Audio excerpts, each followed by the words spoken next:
Praise the Lord. സ്നേഹമുള്ളവരെ, സങ്കീർത്തനം 119:71 ദാവീദ് പറയുന്നു, ദുരിതങ്ങൾ എനിക്ക് ഉപകാരമായി, തന്മൂലം ഞാൻ അങ്ങയുടെ ചട്ടങ്ങൾ അഭ്യസിച്ചുവല്ലോ.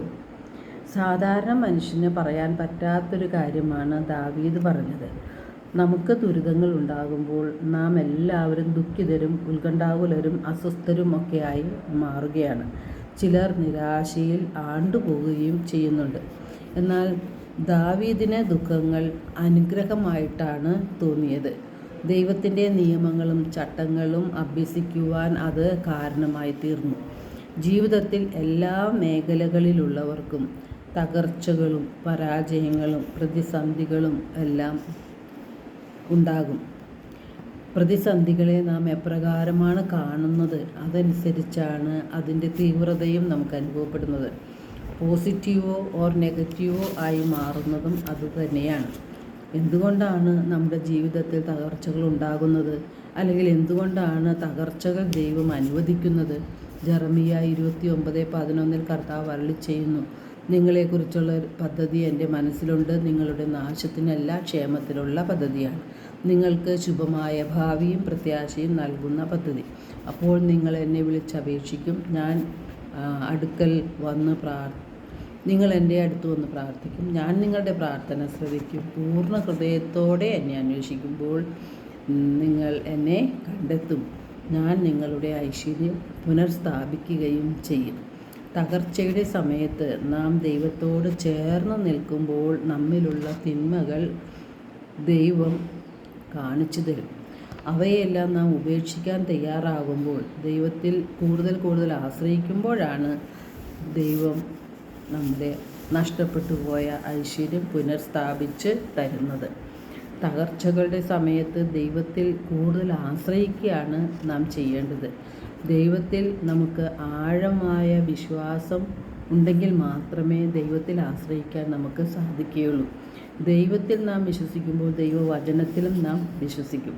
റോമ 8:28 തിരുവചനം പറയുന്നുണ്ട്, ദൈവത്തെ സ്നേഹിക്കുന്നവർക്ക് അവിടുത്തെ പദ്ധതി അനുസരിച്ച് വിളിക്കപ്പെട്ടവർക്ക് അവിടുന്ന് സകലവും നന്മയ്ക്കായി പരിണമിപ്പിക്കുന്നു.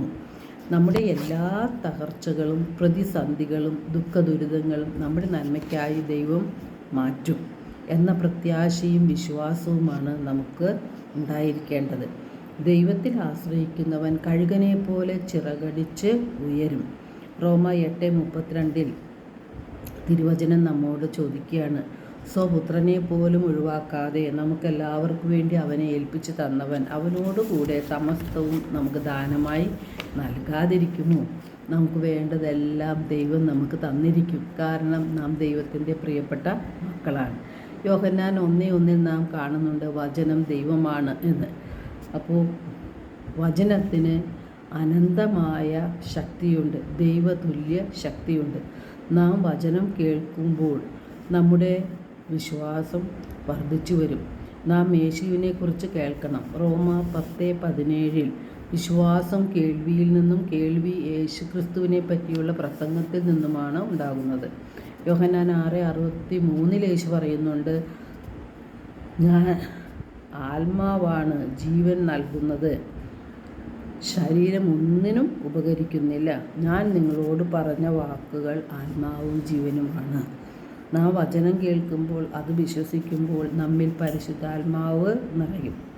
അത്ഭുതങ്ങളും അടയാളങ്ങളും രോഗശാന്തികളും അതോടൊപ്പം മാനസാന്തരവും തിന്മയെക്കുറിച്ചുള്ളൊരു ബോധ്യവും എല്ലാം നമുക്ക് ലഭിക്കും. അപ്പോൾ ഈ തകർച്ചകൾ വരുമ്പോഴാണ് നാം ദൈവത്തെ കൂടുതലായിട്ട് വിളിച്ചപേക്ഷിക്കുന്നത്. ആത്മാർത്ഥമായിട്ട് നാം ദൈവത്തെ അന്വേഷിക്കുമ്പോൾ ദൈവത്തെ നമുക്ക് കണ്ടെത്താൻ ദൈവം ഇടവരുത്തും. നമ്മുടെ എല്ലാ തകർച്ചകളും നമുക്ക് നന്മയ്ക്കാക്കി മാറ്റുകയും ചെയ്യും. കർത്താവായ യേശുവിൽ നാം വിശ്വസിക്കുമ്പോൾ നാം മാത്രമല്ല, നമ്മുടെ കുടുംബവും രക്ഷ പ്രാപിക്കും. എല്ലാവർക്കും ഒരു നല്ല ദിനം ആശംസിക്കുന്നു. ദൈവം നമ്മെ ഓരോരുത്തരെയും സമൃദ്ധമായി അനുഗ്രഹിക്കും.